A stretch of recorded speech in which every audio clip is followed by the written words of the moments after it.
की तथाकथित सेक्युलरिझमच्या नावाखाली आपण शिक्षणातून भारतीय संस्कृती, त्यातली नैतिकतेची, चारित्र्याची शिकवण सगळी काढून टाकली. जणू भारताचा वारसा मायनस करणे म्हणजे सेक्युलरवाद, अशी काहीतरी एक भंकस समजूत करून घेऊन हा जो ज्ञानोबा तुकोबाशी संबंध आपण तुटला, त्यांनी ती शिक्षण पद्धती भुंडी बनून बसली. धारणात धर्म मिथ्याहू, धर्मो धारयते प्रजा. जो धारण करतो, द वन दॅट अपहोल्ड्स, त्याला धर्म म्हणायचं. And what does it uphold? व्यक्तीचं जीवन, समाजाचं जीवन, व्यक्ती समाजाचं नातं, असं मिळून विश्वाशी नातं, निसर्गाशी नातं आणि अंतिमता एकरूपत्व, हे ज्याला समजतं. मला जाणवत राहतं की आपल्यापर्यंत हा संतांचा विचार म्हणून तो आजही कालानुचित आहे. ईश्वराची आराधना काय करायची, जे पुढे सर्व नामदेव, एकनाथ, समर्थ, स्वतः तुकोबाराय, की केवळ टाळ चिपळ्या म्हणजे भक्ती नाही, गळ्यात माळा घातल्या, कपाळावर टिळा लावला म्हणजे नाहीये, आईचं बैसोनी करा एकचित्त. ते या ज्ञानोबा माऊलीच्या ओवीमध्ये आहे, कर्मे ईशू भजावा.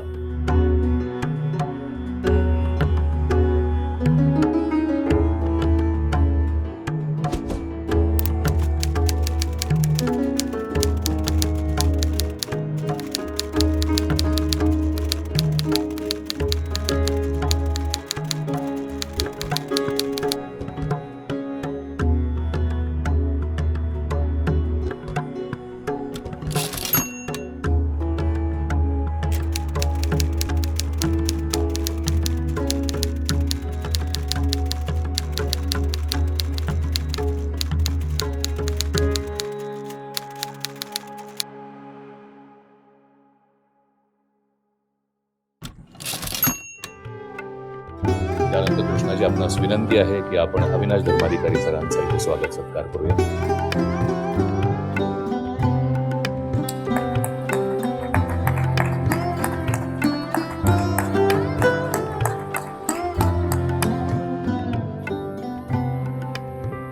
वंदनीय देगलूरकर सर,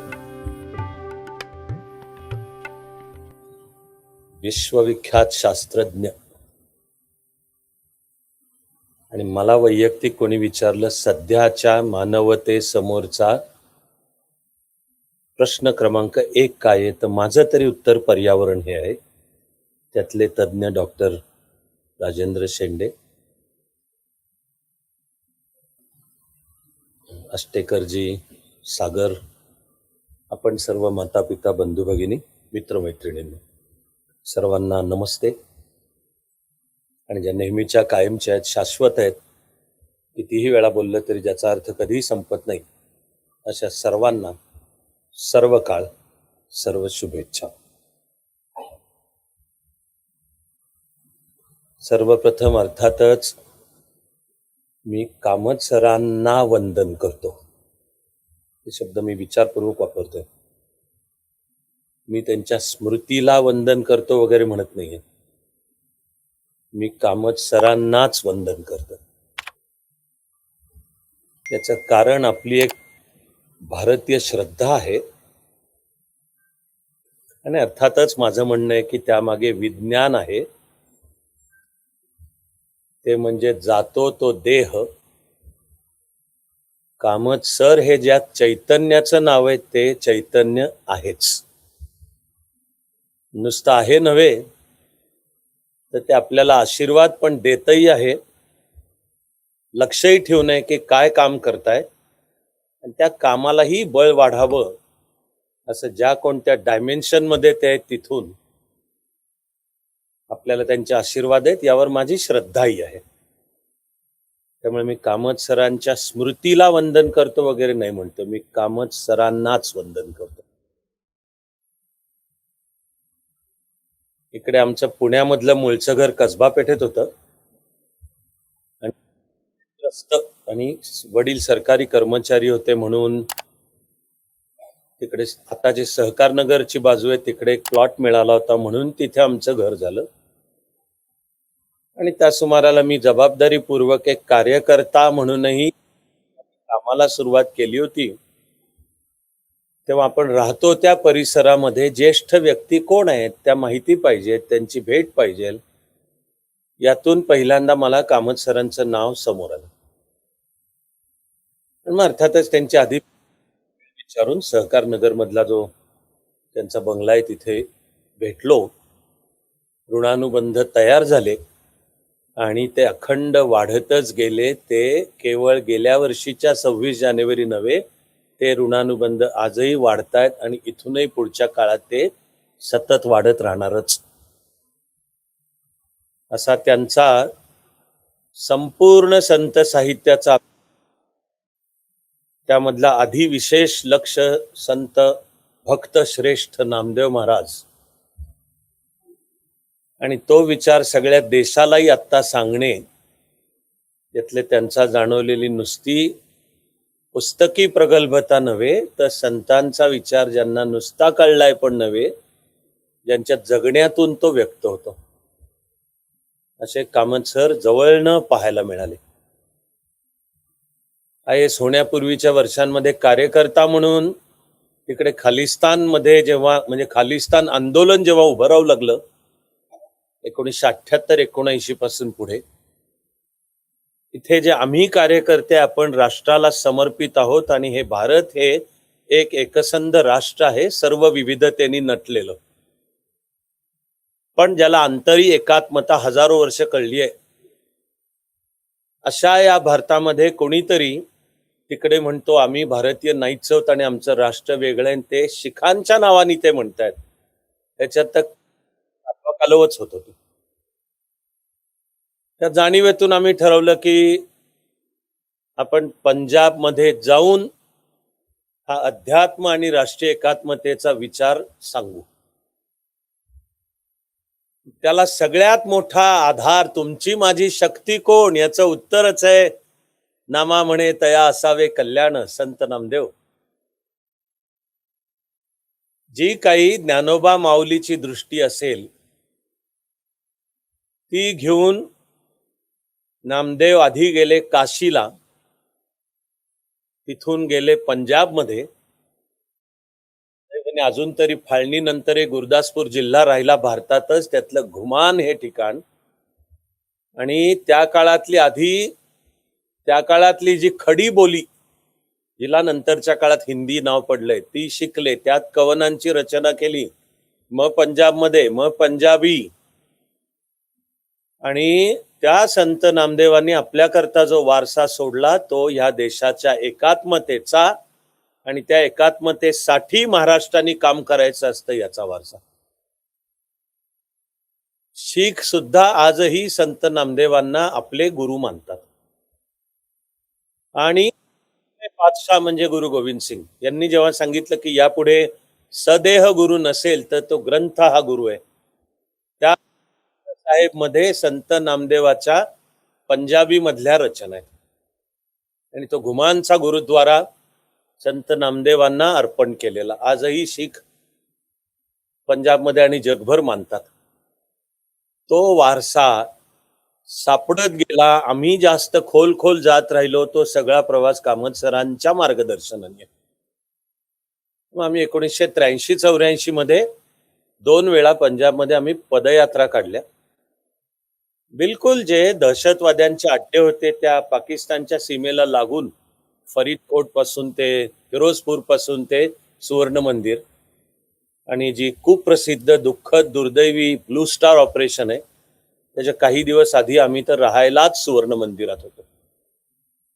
आणि ह्या राष्ट्राच्या एकात्मतेचा विचार की जो अध्यात्माच्या आणि अद्वैताच्या जाणीवेतून येतो, तो आम्ही त्यावेळी पंजाबी भाषा शिकलो, पंजाबीतली कवनं शिकलो, ठरवून गुरुद्वारांच्या मध्येच मुक्काम करून हे सर्व सांगत सुवर्ण मंदिरापर्यंत पोहोचलो. त्यामागचा हा नामदेवाचा वारसा आमच्यापर्यंत कामत सरांनी आणून पोहोचवला. आणि आजही सागर जेव्हा मला म्हणला की सरांची पहिली पुण्यतिथी, तर अर्थातच सरांचे आशीर्वाद घेणे या श्रद्धेतून मी आनंदाने हो म्हणलो की असणारच. मी भाषण मुख्य नाहीये, खरोखर सांगतोय मी. असं काही माझं भाषण असं मुख्य असं नाहीच आहे. पण सरांच्या या पुण्यतिथीच्या पहिल्या कार्यक्रमाच्या निमित्त मीही पुन्हा जे एक ज्ञानसाधनेची पद्धत मी कायम म्हणतो, त्याला इंग्लिश नाव झिरो बेस बजेटिंग आहे. की काही गृहीत नाही धरायचं, स्वतःला शाणं तर त्याहून नाही समजायचं. पुन्हा एकदा मुळात जाऊन अभ्यास कर. तर माझी जी काही प्रवास कामं चालू आहेत त्याच्यात मी हे ठरल्यावरही संत नामदेव महाराज आणि सर्व संत संपूर्ण भारतातले असं जरा आणखी वाचन केलं. आणखी जाणवत गेलं की नामदेव हे सुद्धा केवढं अजस्त्र व्यक्तिमत्व आणि त्यांचं काम आहे. थांग लागत नाही, शोध घ्यावा तेवढा कमी आहे. असं जणू संत नामदेव आणि कामत सरांचंही परत अद्वैत आपल्यापर्यंत ते त्यांनी पोचवलं. म्हणून आहे की मी कामत सरांनाच वंदन करतो. त्यांच्याकडे मी आशीर्वाद मागतोय की आमच्या परीने जमणारं आम्ही काम करतो आहोत. तुमचं बळ, तुमचा व्यासंग, तुमचं व्यक्तिमत्व आमच्या पाठीशी असू दे. सागर जेव्हा मला म्हणाला की कामत सरांच्या नावानी सन्मान आणि तो देगलूरकर सरांना, याचा अर्थ आहे गुरुकुल प्रतिष्ठानचं पुढल्या वर्षांना काम अवघड होत बसलं. पण आता जे स्टँडर्ड सेट झालं आता की आता देगलूरकर सरांच्या उंचीचे, सखोलतेचे, अभ्यासाचे, या सगळ्या सहित समाजाला समर्पण असलेलं असं व्यक्तिमत्व. सरांची बोलण्याची वेळ आली तेव्हा काही जण म्हणत होते बसूनच बोलाल का. सर उभे राहिले, माईकच्या मागे आले आणि ते म्हणले की अजून मी उभा आहे. मग मी म्हणणार आहे की अशा आणखी 35 पेक्षा जास्ती वर्ष अजून तुम्ही उभे पाहिजे. नुसतं शतायुषी नव्हे, शतायुषीहून अधिक आम्हाला आशीर्वाद द्यायला. काय आमच्याच्याने काम होतंय का नाही होतंय हे याच्यावरही आवश्यक तिथे कठोर नजर ठेवायला. आणि ऑफकोर्स मूळचं संस्कृतीचं वैभव आधुनिक काळात सुद्धा सापडून हा भारत देश पुन्हा खरंच विश्वगुरु झालाय हे पाहायला या देहातच देगलूरकर आपल्या सोबत असावे अशी प्रार्थना. हे महान शास्त्रज्ञ पुन्हा पुन्हा म्हणत राहिले, मला इथे का बोलवलंय मला कल्पना नाहीये. तरी त्यांनी संदर्भ आपल्याला कमी पण इतके मार्मिक शास्त्रज्ञाच्याच पद्धतीने विलक्षण दिले. त्यांनी संतांच्या विचाराचंही एकरूपत्व पर्यावरणाची आहे. ते त्यातले जगातले श्रेष्ठ शास्त्रज्ञ आणि विद्यार्थी मी माझी कमिटमेंट मानतो. प्रश्नाचा जमणारा अभ्यास आधी कार्यकर्ता म्हणून, मग डोक्यात जेव्हा आला IAS ची परीक्षा देऊ तर त्या सिलेबसचा भाग होता. पण जो लागला अभ्यास संगत थांबतच नाही. आणि रेचल कार्सनचं सायलेंट स्प्रिंग हे पाथ ब्रेकिंग पुस्तक. हळूहळू मानवाला येत गेलेली जाग, पर्यावरण ही गंभीर समस्या आहे. आणि ढोबळ मानाने औद्योगिक क्रांतीपासून जो इंडस्ट्रियल आणि प्रोडक्शन पॅटर्न स्वीकारला तोच आता पृथ्वीचं पर्यावरण नष्ट करतो आहे. सारी मानवताच आत्महत्येकडे वाटचाल करते. हे जर वेळेत थांबवलं नाही तर आपण सगळे एका सामूहिक आत्महत्येकडे वाटचाल करतो. फार सावकाश क्रमाक्रमाने जे जाग यायला लागला वेळ 65 सालच्या रेचल स्प्रिंग, तरी त्याच्या आधी पण आहेत संदर्भ. कुठेतरी ओस्लोची कॉन्फरन्स 72 साली. मग म्हणे सिंपल की 5 जून, पुढे 22 एप्रिल, इकडे अर्थ डे, इकडे एन्व्हायरमेंट डे. पण करत साजरं करण्याने काय जाणीव वाढते काय. त्यांनी ज्या IPCC वर काम केलंय, एकदा मी 2009च्या कोपेनहेगन पासून मी अटेंड करणं चालू केलं. कारण क्योतो प्रोटोकॉलची 15 वर्ष संपवून त्याच्या जागी आता काहीतरी जागतिक नवं यावं याच्या निर्णायक चर्चा तिथून. म्हणून मी माझ्या जबाबदारीचा भाग मानला आणि तथाकथित पत्रकारितेचे जे हताशी असतात त्याच्या आधारे पण मी कोपेनहेगन पासून 2009 आणि जी एक दुःखद प्रोसेस पाहत आलो पासून ते पॅरिस सुद्धा. मी पॅरिसमध्ये होतो डिसेंबर 2015. तिथूनही आता 11 वर्ष झाली तरी माणसाने खरं म्हणजे काय केलंय, कॉमन डिफरन्शिएटेड रिस्पॉन्सिबिलिटीज आणि तथाकथित विकसित देशांनी खरंच पाळल्या आहेत का. आता तर ट्रम्पच्या नेतृत्वाखाली अमेरिका पुन्हा पॅरिस करारातनं बाहेरच पडले. म्हणजे जगात जे दोन देश सगळ्यात जास्ती प्रदूषण करतात आता, चीन आणि अमेरिका, त्या क्रमाने सध्या एकूण प्रदूषणात आता चीनचा वाटा जास्ती आहे. अजूनही दरडोई काढलं तर अजूनही अमेरिकेचा जास्ती आहे. म्हणजे ते अमेरिकेचं बाहेरच. याचा अर्थ आहे जर ट्रम्पचं धोरण अजूनही ड्रिल बेबी ड्रिल, आणि आता तर व्हेनेझुएलाही घ्यायचं, आता तर इराणही घ्यायचं, आता तर इराण फिनलंड आम्हाला पाहिजे, तर आमच्या बापाचा माल आहे सगळा. तर जे फ्युएल कोल आणि फ्युएल मधनं सीएनजी जात राहणार आहे, काळजीचीच गोष्ट आहे. मी नम्रपणेच विधान करतोय की पर्यावरणाच्या प्रश्नावरही मानवतेला उत्तर हवं असेल तर भारतीय विचार आणि त्यातलं अध्यात्म आणि त्यातली अद्वैताची जाणीव याच दिशेने जावंच लागतंय. आधुनिक विज्ञानाला जरा सुद्धा कमी न लेखता त्याला इंग्लिश मध्ये म्हणतात विथ ऑल ड्यू रिस्पेक्ट. पण गेल्या 400-450 वर्षातली मुख्यतः कॅपिटल डब्ल्यू पश्चिमेतली जी वैज्ञानिक प्रगती आहे तिच्या मुळातलं सूत्र आहे की निसर्ग आणि माणूस हे काहीतरी वेगळे आहेत. माणूस जणू त्या निसर्गाचा मालक आहे आणि माणसाच्या उपभोगासाठीच तो निसर्ग निर्माण झालेला आहे. जेवढा त्या निसर्गाचा इंग्लिश मधला तर शब्द एक्सप्लॉइट, एक्सप्लॉइट मराठी भाषांतर होतं शोषण, की आपलं कामच आहे की निसर्गाचं जेवढं शोषण करून आम्ही आमची भौतिक समृद्धी वाढवू शकतो. आणि आणखी हवं, आणखी हवं, या नादामध्ये ते तोडत तोडत मग जाग यायला लागली की आता ही वाटचाल अन्यथा तुझं वाटोळं होण्याकडे. गेली अनेक वर्ष तर कित्येकदा झोपताना मला उशीर लागतो झोप लागायला फक्त या जाणीवेनी धरती मातेला ताप आलाय. हे माझ्या मनातलं वाक्य आहे. की धरती मातेला ताप आलाय. मी झोपताना प्रार्थना करत असतो तुझ्या बाळांना माफ कर, की त्यांना हे समजतच नाहीये की संपूर्ण पृथ्वी नावाचा एक ऑर्गॅनिझम आणि तो एक एकसंध इंटरडिपेंडंट इंटरलिंक्ड आहे. तुम्ही त्याचा एक भाग तोडत जाता तर तुम्हीच मरण्याकडे तुमची वाटचाल चालली आहे. तुम्ही ज्या सिक्स्थ एक्सटिंक्शनचा उल्लेख केला, मला माहितीच आहे की त्यांनाही माहिती आहे की शास्त्रज्ञांनी तर म्हणणं चालू केलंय सिक्स्थ एक्सटिंक्शन मध्ये आपण जगतो आहोत. आता स्पीसीज नष्ट होत चालल्यात एकामागून एक. गेल्या 35 वर्षांच्या मध्ये महासागरी जीवन 50% जास्ती खतम झालं आणि आपण संपतच चाललो. मानवाला जर यातनं वाचायचं असेल तर कसलाही दुरभिमान नाहीये.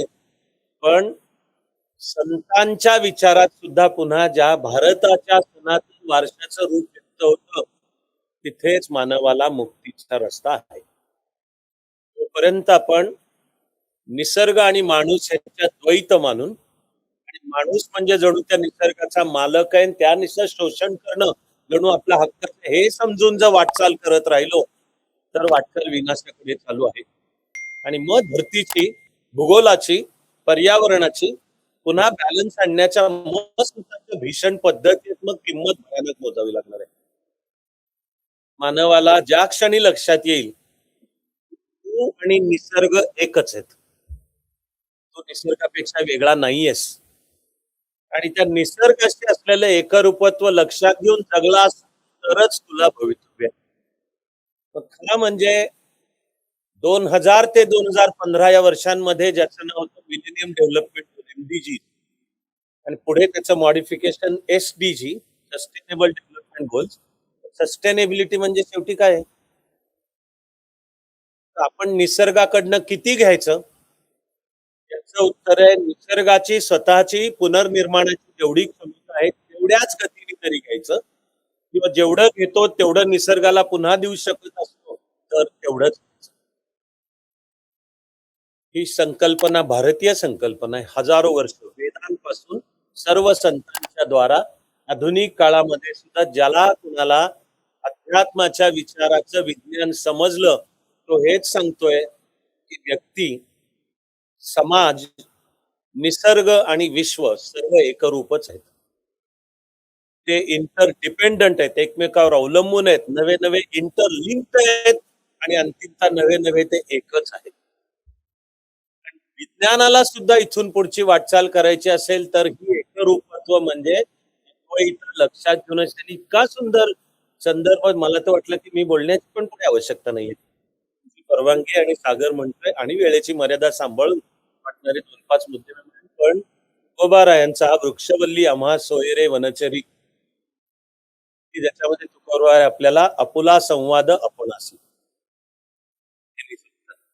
अलीकडे अनेक तऱ्हांची सेल्फ हेल्प बुक्स लिहितात माणसांना, तरुणांना मार्गदर्शन करायला. आणि त्यामध्ये सेल्फ टॉक नावाचं सायकोलॉजीतलं तंत्र शिकवलं जातं, की मी काय इमेज व्हिज्युअलायझेशन आणि आयुष्यामध्ये मला काय मिळवायचं, कोण व्हायचं ह्याचं तू काय चित्र रंगवतोस त्यानुसार तुझ्या जीवनाला आकार येऊ शकतो.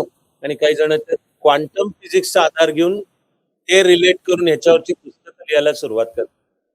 आपली तर नवविधा भक्तीची संकल्पना, वेद, पुढची नारदाची भक्तिसूत्र, ते मग अर्थात सगळी भारतातली संत परंपरा, दक्षिणेतले अळवार आणि नयनार यांच्यापासून ते अर्थात भक्ती चळवळ अखिल भारतीय बनवण्याचं काम महाराष्ट्राने केलं. सर्वच जण आपल्याला सांगतायत त्या नवविधातल्या एका भक्तीचं नाव आहे आत्मनिवेदनम.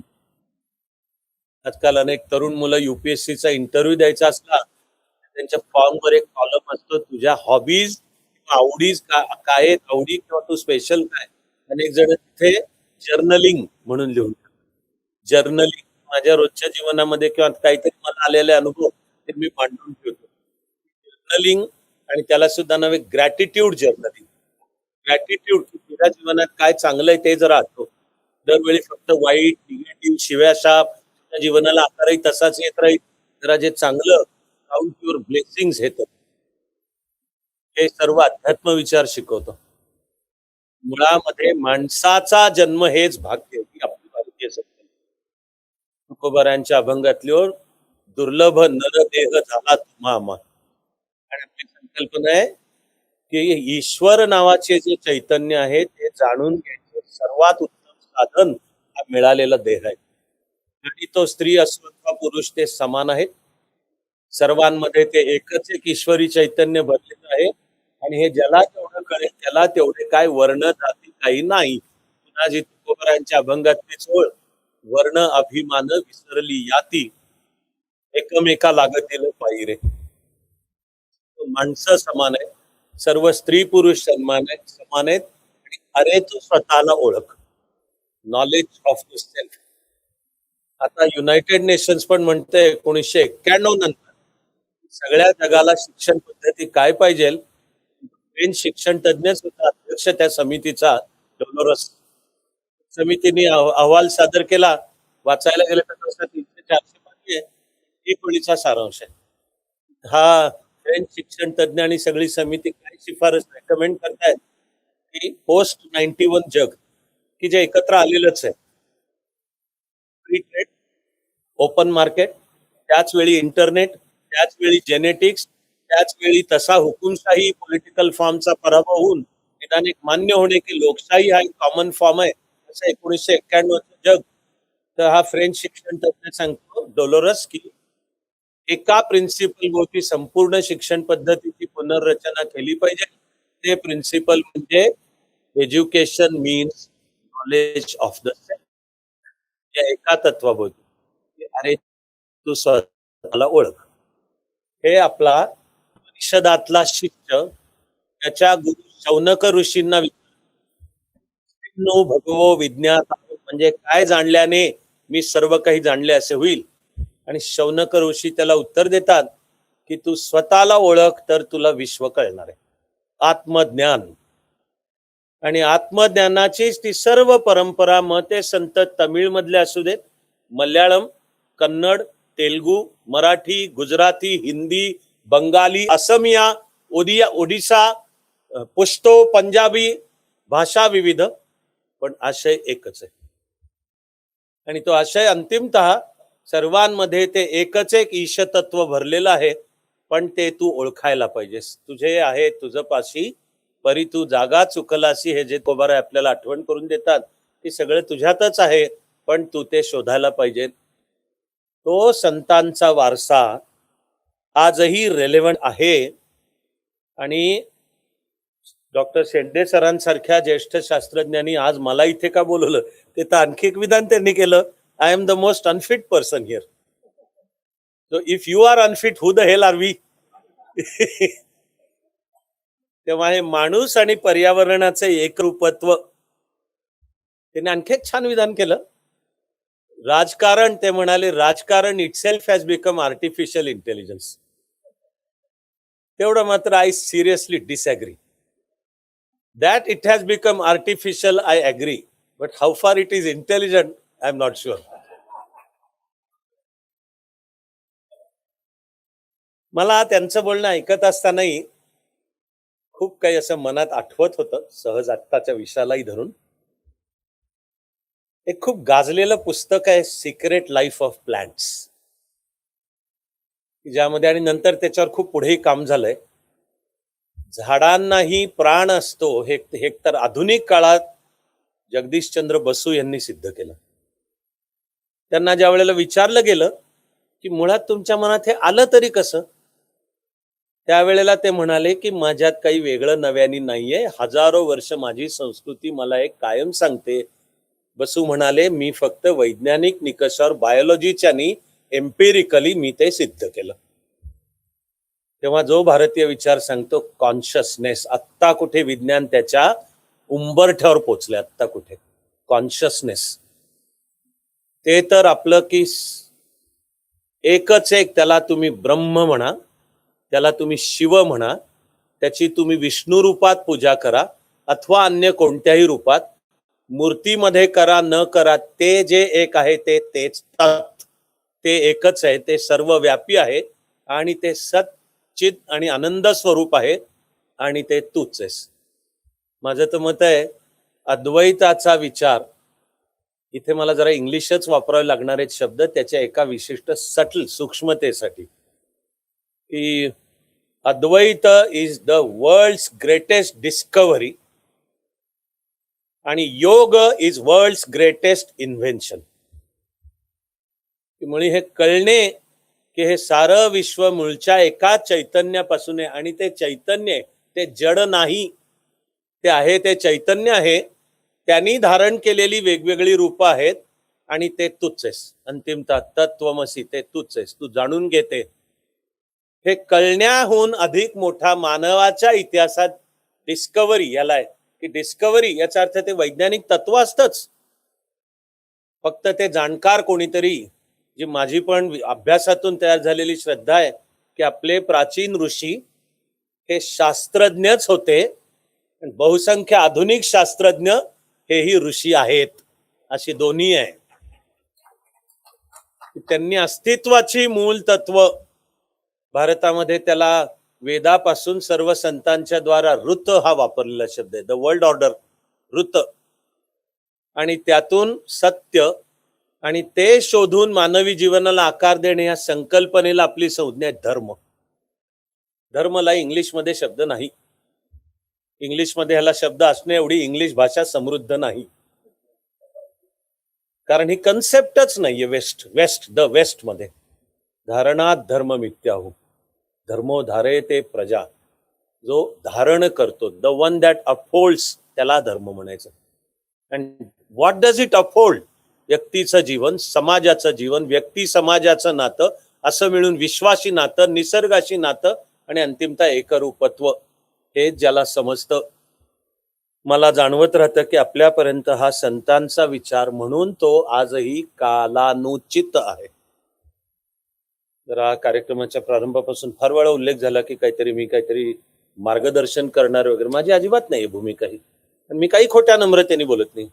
माझं वर्णन आहे, मी विद्यार्थी आहे. विद्यार्थी मात्र उत्तम आहे हे मी कॉन्फिडंटली सांगतो, पण मी विद्यार्थी आहे आणि तो अभ्यास अखंड चालत राहतो, ज्यामधून हे जीवन, आजचाही हा महाराष्ट्र, भारत आणि जग आणि संतांचे विचार हे किती रेलेव्हंट आहेत हे जाणवत राहतं. IAS झाल्यानंतर ज्या वेळेला प्रशिक्षणाच्या काळात इथे पुण्यामध्येच मिळालं मला पोस्ट, आणि सगळं प्रशासन तळापासून समजायला पाहिजे म्हणून अधिकारी IAS असला तरी तू काम करायचं असते 1 आठवडा एका पोलीस चौकीवर. जमीन ग्राउंड लेवलला पोलीस ऍडमिनिस्ट्रेशन कसं काम करतं. तर मला जोडून दिलेले एक फौजदार होते, त्यावेळी त्यांचं वय 55 की ज्या वेळेला मी अजून 26 वर्षाचा, म्हणजे जणू ते माझ्या वडिलांच्या वयाचे, पण मी IAS आणि हे एक फौजदार. मला अक्कल पाहिजे की ते IAS असणं डोक्यात नाही जाऊ द्यायचं. तर ते डोक्यात न जाऊ देणे नामदेवामुळे आहे. अहंकाराचा वारा न लागो राजसा ही प्रार्थना. माझं काम आहे त्याच्याकडनं मला शिकून घ्यायचंय. तर मला दिसले हे फौजदार अत्यंत तल्लख, अतिशय त्यांची कायदा, पोलीस ऍक्ट, पोलीस फंक्शनिंग सगळ्यावर जबरदस्त पकड होती. सहवास वाढत गेला तसं लक्षात आलं की हे त्यांच्या वयाच्या 19व्या वर्षी पोलीस खात्यात दाखल झाले, PSI फौजदार म्हणून, आणि आज वय 55 तरी अजून फौजदारच होते. मला आश्चर्य वाटलं. मी गप्पा मारल्या त्यांच्याशी की तुम्हाला मधल्या काळात प्रमोशन वगैरे नाही का मिळालं कधी. प्रमोशनला मला शासकीय व्यवस्था मला माहिती आहे, त्यामुळे इतक्या वर्षांनंतर PSIचा API समजा, असिस्टंट पोलीस इन्स्पेक्टर, मग पोलीस इन्स्पेक्टर, मग ACP, काहीच नाही. हे 19 ते 55 PSI ते PSI. तर आता ते माझ्याशी मोकळेपणाने बोलणार म्हटले, आता साहेब, ते साहेब म्हणायचं असतं IASला. IASचं काम आहे तू डोक्यात जाऊ देऊ नको. तुम्हाला ते 55 वर्षाचे फौजदार म्हणतात, तर साहेब तुम्हाला काय सांगायचं आहे, आमचं खातं आहे असं आहे. माझंच दुर्दैव आहे की दरवेळी माझं प्रमोशन आलं तेव्हा जो कोणी वरिष्ठ होता त्याच्या अपेक्षा अनिष्ट असायच्या. आम्ही काय त्या पुऱ्या करणार नाही. तर त्यापायी काढलं. मला जाणवत गेलं युतीला उत्तम होतं. त्याच्या 55 वर्षी छान शिरशिडीत, फ्लॅट फोट, तरतरीत. मला वाटलं की हे अवघड आहे बुवा हे, विशेषतः प्रशासनात. कारण प्रमोशनसाठी ड्यू असूनही जर प्रमोशन नाकारलं गेलं, नुसतं नाही, बरोबरीचे पुढे गेले, मागचे बरोबर आले ते पुढे गेले. आणि पोलीस मधली तर सिस्टीम आहे सॅल्यूटची. तर ज्या मूर्खाला काल परवापर्यंत आपण तुला अक्कल नाही म्हणून सांगत होतो, त्याला मिळालं प्रमोशन, आता माझ्यावर त्याला सॅल्यूट करायची वेळ आली आहे, तर जगणं अवघड आहे. मला तर जमलं नसतं, हे मी तुम्हाला निश्चित सांगतोय. हे मी माणूस म्हणून मी गुंडच आहे. ती गुंडगिरी पण तुकोबारायच शिकवतात. भले तरी देऊ कास, आम्ही विष्णुदास, आणि भले तरी देऊ कासेची लंगोटी, पण नाठाळाचे माती हाणू काठी.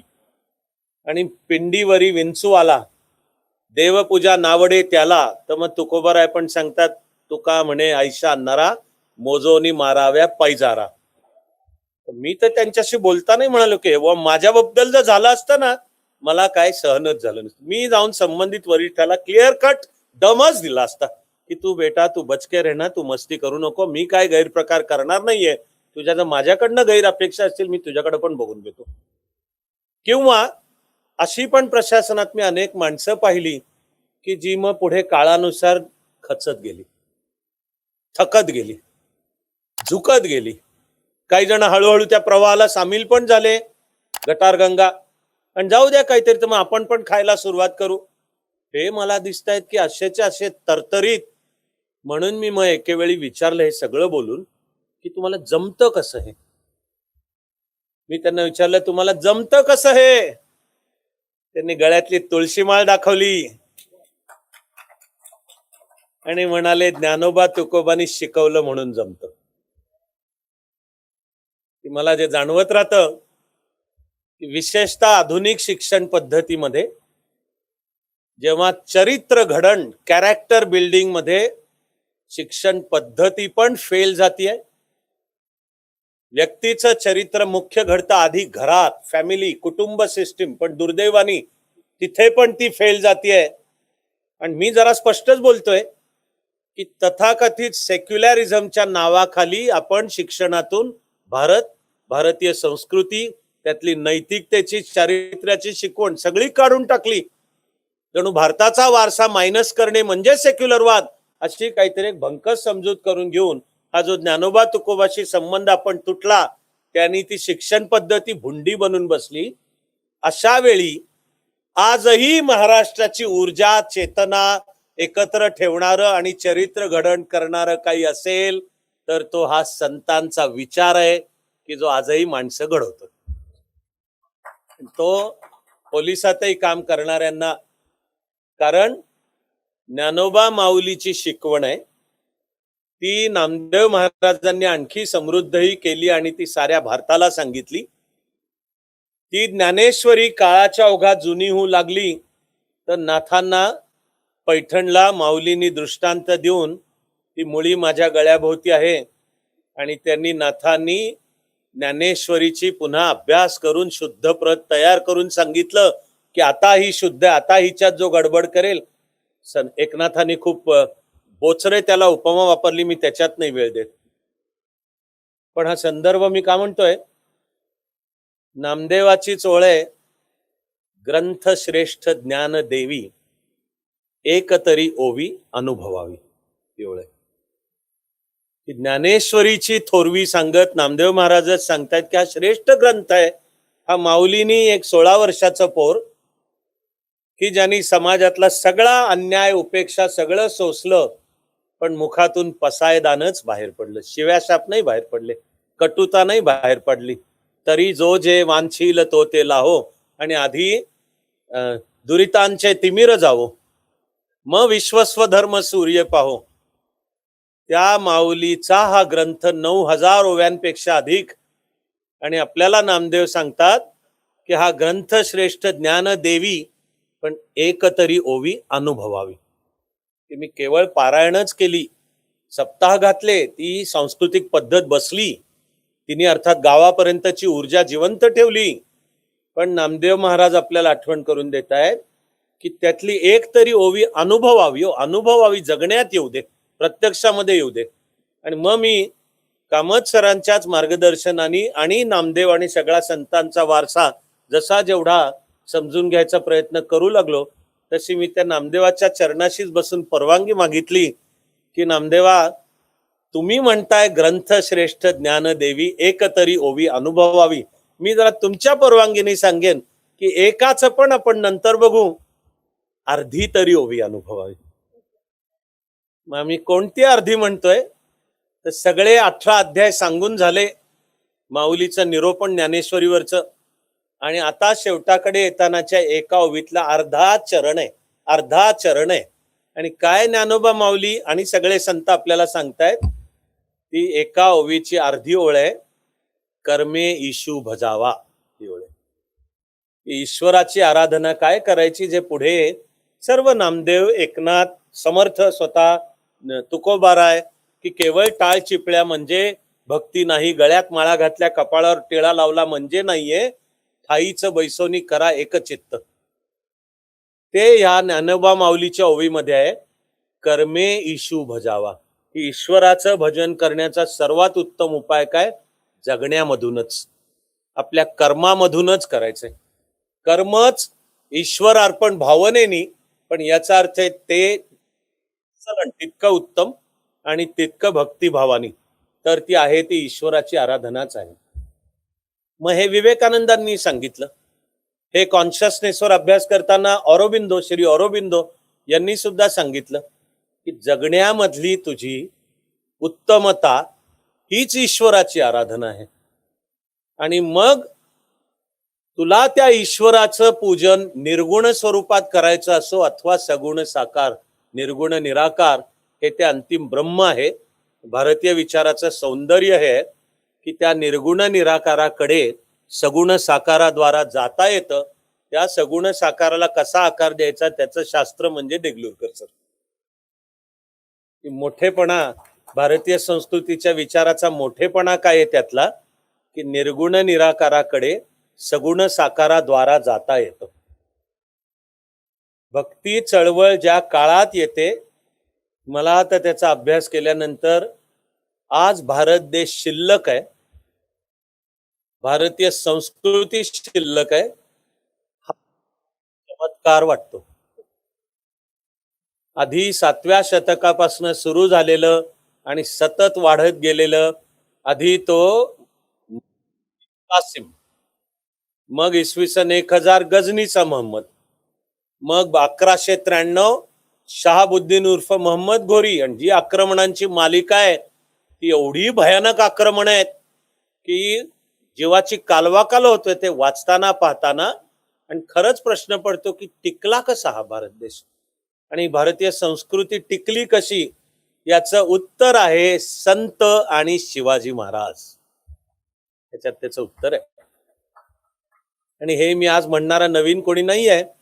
ही मांडणी न्यायमूर्ती रानडेंनी 19व्या शतकात, आता त्याला 150 वर्ष होऊन गेली, राईज ऑफ मराठा पॉवर या ग्रंथामध्ये त्यांनी मांडलंय की संतांनी या भूमीचं सांस्कृतिक चैतन्य जिवंत ठेवलं आणि शिवाजी महाराजांनी त्याच्यावर हिंदवी स्वराज्य इमारत उभी केली. मला तर जाणवतं की हा भक्तीची मूळची संकल्पना वेदात आहे, नारदाच्या भक्ती सूत्रात आहे. आणि मग ते आद्य शंकराचार्य, तिकडे तमिळनाडूमध्ये जे अल्वार आणि नयनार अनुक्रमे शैव आणि वैष्णव संत, अशी एक तेलुगू संतांची मालिका आहे. ज्यांनी कन्नड भाषेतनं लिहिलं ती मालिका आहे. अर्थात महाराष्ट्र, अर्थात गुजरात, आपल्याला दिसून येईल की हे सगळे संत संस्कृतचे उत्तम अभ्यासक होते, तरी त्यांनी विचार सर्व मांडले त्या त्या भाषेमध्ये, कारण ते जनसामान्यांपर्यंत पोचते करायचे होते. आणि त्यांनी जी चेतना संस्कृतीची जिवंत ठेवली. इकडे घड्याळ मला सांगते खरंच वेळ कमी आहे, तुम्ही ऐकता, याचा अर्थ मी वाटेल तेवढं बोलत बसावं असं नाहीये, म्हणून मला येणं भाग आहे. समारोपाकडे इस्लामिक आक्रमणांचा भयानक आहे इतिहास आणि काफिराची कत्तल करणे म्हणजे कसं पुण्यकर्म आहे. काफिराच्या आया बहिणींची आबरू लुटणे म्हणजे कशी मला स्वर्गात जागा आहे. आणि ते तेव्हा त्या भ्रमात आपण नको राहूयात. गेली 75 वर्ष पाकिस्तानात तेच चालू आहे, आत्ता बांगलादेशात तेच चालू आहे, परवापर्यंत काळ बदलेपर्यंत काश्मीरच्या खोऱ्यात तेच चालू होतं. आजही इथे अशा शक्ती आहेत की शक्य झालं तर ते पुन्हा हे करतीलच. इस्लाम आणि ख्रिश्चॅनिटी हे मूर्तीपूजेचे कट्टर विरोधक आहेत.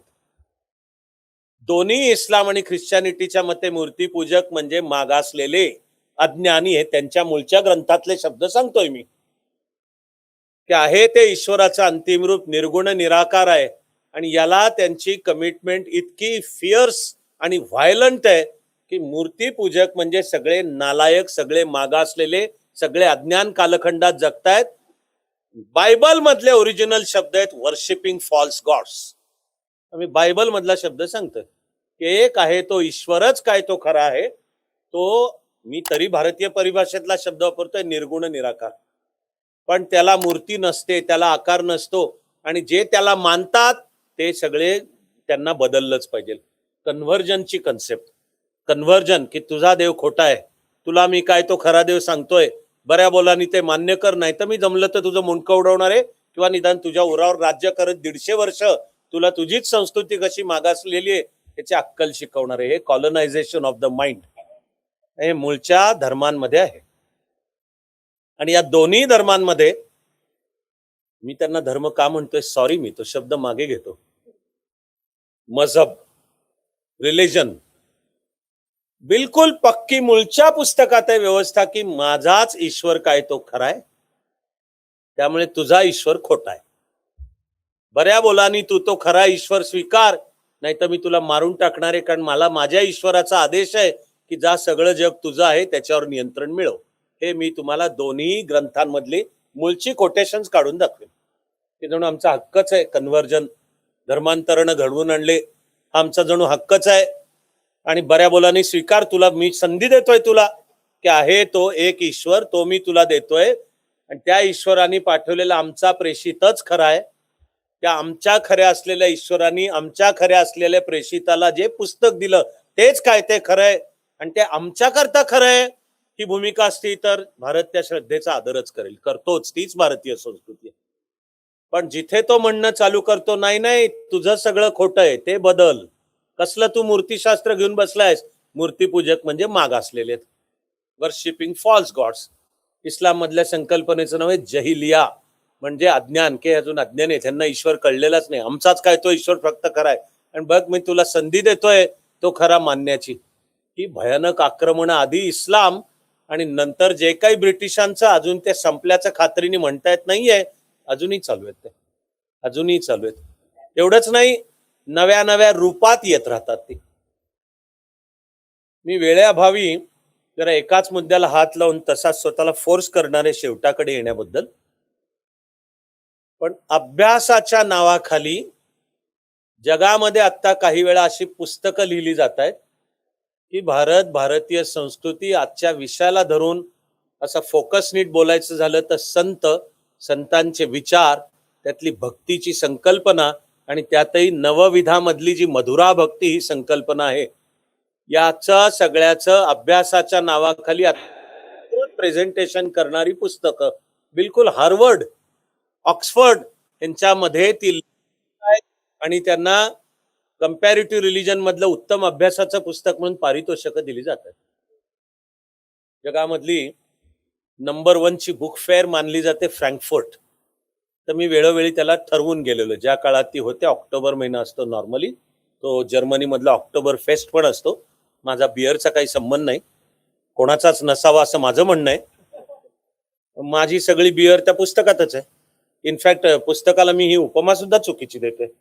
पण फ्रँकफर्ट, तर माझ्या तिथल्या एका ह्याच्यात मी लक्षपूर्वक एकेवेळी एक उचललं नीट पुस्तक. हे भक्ती चळवळीवरचं पुस्तक होतं आणि फ्रॉइडियन अनालिसिसच्या नावाखाली सर्व लैंगिक अर्थ लावणारी भक्ती चळवळ. की मधुरा भक्ती म्हणजे काय आहे, तर लहानपणी सप्रेस केलेल्या लैंगिक जाणीवा त्यांना पुरेसा आउटकम रस्ता पुढे मिळत नाहीये, म्हणून ईश्वरालाच आपला पती किंवा आपण ईश्वराची पत्नी अशी संकल्पना करून त्या फ्रॉइड जे सांगतो त्या सप्रेस्ड सेक्शुअल डिझायर्स भक्तीच्या द्वारा ते हे मांडणी अभ्यासाच्या नावाखाली केली जाते.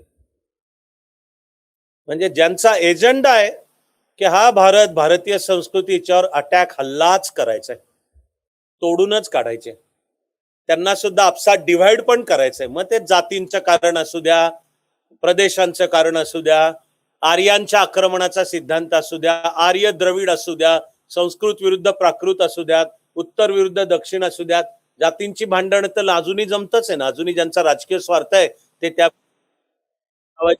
हा त्यांचा एजेंडा आहे. हा ज्यांना हे घडवून आणायचं त्यांचा एजेंडा आहे. ते संतांच्या विचाराचं सुद्धा हे विकृतीकरण करून मांडत आहेत. आणि मग मला दिसतं की ज्ञानोबा पासून चालू होणारी भागवत संप्रदायाची, संतांची महाराष्ट्रातली भव्य परंपरा की जी नामदेव महाराजांनी अखिल भारतीय चळवळ बनवली आणि तिन्ही ऊर्जा दिली शिल्लक. यावेळी ही इस्लामची भयानक आक्रमणं आहेत, कत्तली आहेत, मंदिरं तोडणं. खरंच मला अभ्यास करताना प्रश्न तो टिकला कसा, हा देश, ही संस्कृती, तो टिकला कसाचं पहिल्यांदा उत्तर आहे संतांनी तो ठेवला एकत्र. ज्या वेळेला राज्यशास्त्राच्या भाषेत बोलायचं तर स्टेट विथ कॅपिटल एस, राज्य किंवा शासन नावाची संस्था, आणि हे ज्या इस्लामच्या आक्रमणांमध्ये कोलमडून पडल्या आधी 1193, तुमचं माझं दुर्दैवच की पृथ्वीराज चौहानचा पराभव होऊन मोहम्मद उर्फ शहाबुद्दीन घोरीची पण स्टेट कोलॅप्स्ड, स्टेट कॅपिटल शासन नावाची संस्था. त्याच्या आधी लोक आणि शासन यांची संस्कृती एकच होती, त्यांना जोडणारं एकच होतं. आता हे जे आले आक्रमक की ज्यांच्या आक्रमकतेचं खरं स्वरूप अजून तरी कळलं काय शंका आहे, हे सांगत होते माझाच देव खरा आहे, तो माझाच प्रेषित शेवटचा आणि सर्वश्रेष्ठ आहे. त्याचं आहे ते पुस्तकच, आणि उलट त्याच्या पुस्तकातच तो सांगतो मूर्तीपूजक म्हणजे काफिर. काफिर हे वाजिबे कत्ल, मारण्याच्याच लायकीचे आहेत. काफिरांची बायका मुलं तुझी संपत्ती आहेत आणि ती तू लूट असलेले. इतकं भयानक आक्रमण. आणि स्टेट कोलॅप्स झाली, कोसळून पडली. आधी 1193 तिकडे दिल्ली, गंगेचं खोरं पत्त्याच्या बंगल्यासारखं कोलमडलं. आणि महाराष्ट्रातल्या राज्यकर्त्यांना कळलं का नाही कळलं, कळायला जागा नाही कळलं मानायला जागा आहे. पण अल्लाउद्दीन खिलजी जेव्हा उतरला आणि बाबासाहेब पुरंदरेंनी अर्ध्या ओळीमध्ये ज्या भीषण कालखंडाचं वर्णन केलंय, 350 वर्षाची काळ रात्र, लाथाबुक्क्यांचे प्रहार सहन करीत करीत महाराष्ट्र जगत होता. बाबासाहेबांचे माझ्या अंगावर काटा येतो आता ते आठवून, कारण ते शब्द संपतात की लाथाबुक्क्या 350 वर्ष लाथाबुक्क्यांचे प्रहार सहन करीत असलेला हा स्तंभ कडाडला आणि सहस्र हातांचे सहस्र नखांचे नरसिंह होते शिवराय. त्यांनी वाचवलं आपल्याला, म्हणून बसलोत आज इथे. संतांचा वारसा आणि शिवाजी महाराजांनी आपल्याला दिलेली शिकवण की समर्थांच्या शब्दात म्हणायचं तर रामकथा साता समुद्रा पार न्यावी. हा जो भारताचा विचार आहे तो अध्यात्म विचार, तो बिलकुल 100% विज्ञाननिष्ठच आहे. आपलं काम आहे आपली ही सांस्कृतिक चेतना ओळखून वर्तमान काळात तिला नवे आधुनिक आकार देऊन ही कथा साता समुद्रापार न्यावी, असा हा विज्ञाननिष्ठ अध्यात्माच्या आधारावर जगाला दिशा दाखवणारा भारत. कामत सरांना श्रद्धांजली अर्पण करताना आणि गुरुकुल प्रतिष्ठानचं काम चालू ठेवताना हा असा भारत घडण्यामध्ये आपण सगळेच आपला खारीचा वाटा उचलूया अशी प्रार्थना करतो आणि थांबतो.